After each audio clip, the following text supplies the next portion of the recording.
Hello मेरे प्यारे दोस्तों और श्रोताओं, मैं आज फिर से आपके लिए धर्मार्ग लेकर के आई हूँ। तो जितने भी वीडियोज़ यदि देखे और सुने हैं, मैं गारंटी के साथ कहती हूँ उन्होंने अपने स्वभाव में ज़रूर चेंज पाया होगा, परिवर्तन पाया होगा। आज देखिए, आज की दुनिया, खासकर कोरोना पीरियड ने भी हमें सिखाया है कि अतिरिक्त संचय से बचें, अपरिग्रह से बचें, या फिर हम किसी को कुछ बांटें, दें, ऐसा दे दें जो हम भी खुश हों, प्रसन्न हों, संतुष्ट हों और अगले का भी काम हो जाए। लेकिन हो क्या रहा है आजकल, लोग अकेलेपन से ऊब रहे हैं। कलह, अशांति जीवन में हो गई है, बहुत ज़्यादा तनावग्रस्त हो गए हैं, बहुत ज़्यादा जो कि दुखी और चिंताग्रस्त हो गए हैं, और उन्हें लगता है कि सब जगह अंधकार अंधकार है। किसी की नौकरी छूट गई, कोई फेल्यूर हो गया, कभी कुछ हो गया, सोचते रोशनी है ही नहीं मेरे जीवन में, अंधकार ही अंधकार बना हुआ है।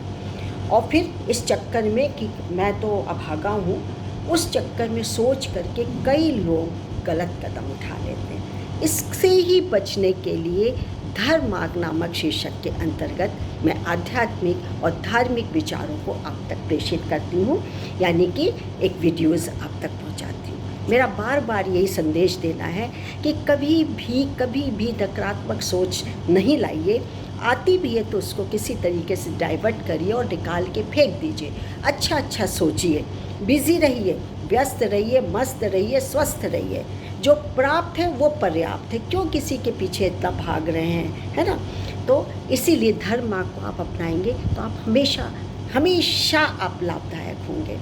तो आज भी मैंने आपके लिए एक विचार निकाल के रखा हुआ है, जो कि बहुत ही, मेरे पास तो बहुत सारे हज़ारों की संख्या में है, पर आज मेरे को ये बहुत अच्छा लगा तो मैंने कहा आप तक ज़रूर पहुंचाऊंगी। उसके पहले मैं अपना परिचय दे दूं, इंट्रोड्यूस कर दूं अपने आप को। मैं डॉक्टर मंजू जैन, मेरा आपको नमस्कार। मैं retired associate professor from SN degree college Kanpur. तो चलिए फटाफट बताते हैं कि क्या है। तो आज का क्या है, शीर्षक है संस्कार और स्वभाव। जैसा खाया अन्न वैसा मने मन, जिस परिवेश में जैसे रहेंगे वैसे ही बनेगा। अच्छे संस्कार, 16 संस्कार हमको बताए हैं, जिसका कि मकसद ही होता है कि हम 16 संस्कार के माध्यम से पूजा अर्चना करते हैं, भगवान परमात्मा को हम याद करते हैं और अपने को इतना संयमित, इतना नियंत्रित कर लेते हैं कि इधर उधर सोचते ही नहीं हैं। न कलह, न चिंता, न दुख, न द्वेष, न कष्ट, कुछ नहीं, न रोग, सब गायब, सब गायब। अजमा के देखिए ना, फिर मुझे फ़ोन करिएगा कि हाँ कितना सही बताया था। तो चलिए, संस्कार और स्वभाव को हम तक पहुंचाया है डॉक्टर राजबंधु जी ने। राजबंधु जी, आपका बहुत बहुत नमस्कार और धन्यवाद कि मैं आपकी बात जन जन तक रख रही हूँ। तो चलिए देखते हैं क्या है। संस्कारों की उपजाऊ भूमि पर लोक कल्याण और आलोक प्राप्ति की कृषि की जाती है। इस भूमि के नीचे उसे आधार देने वाली बहुमूल्य नयनाभिराम चट्टानें भी हैं, जो कि अपनी उपयोगिता के कारण भी महत्वपूर्ण हैं।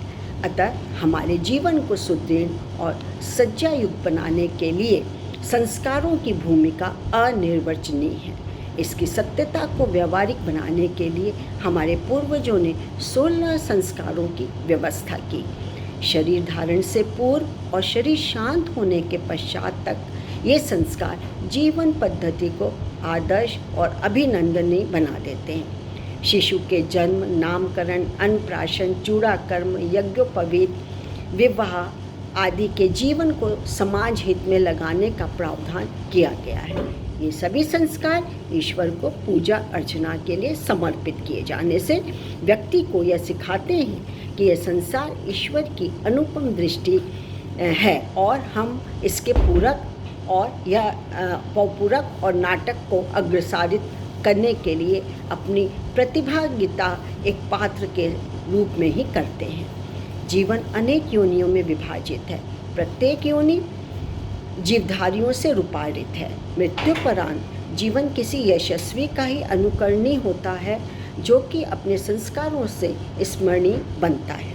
कुछ ज्ञानवंत व्यक्ति ही प्रचलित परंपराओं को तोड़कर संस्कारों का पालन करते हैं। प्रायः समान जन अपने आश्रितों पर निर्भर करते हैं।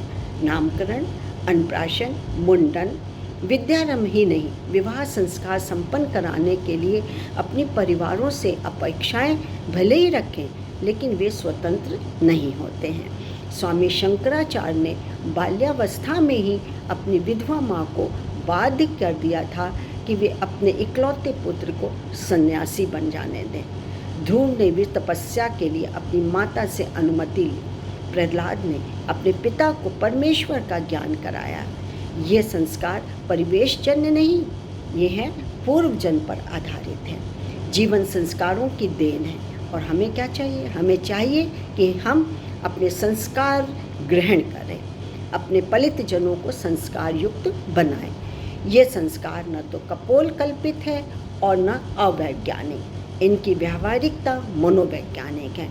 इन संस्कारों का परिपालन हमें अनेक बुराइयों से बचाता है और ऊर्जावान बनाए रखता है। तो आप बताइए, जब इतने सारगर्भित हम विचार प्रेषित किए जा रहे हैं तो लाभ ही लाभ है ना, इसमें बुराई क्या है? इसमें कोई धन नहीं लग रहा, कोई खर्च नहीं हो रहा, फ्री में आपको मिल रहा है। बस चुटकी भर चाहिए क्या?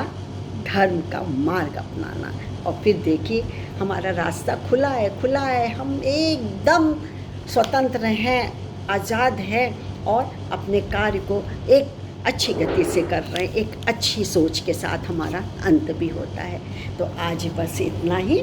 फिर एक नई सोच, एक विचार के साथ जो कि आध्यात्मिक और धार्मिक होते हैं, उस विचारों के साथ मैं धर्मा के साथ आपके पास आऊँगी। तब तक मुझे आज्ञा दीजिए। नमस्कार, थैंक यू।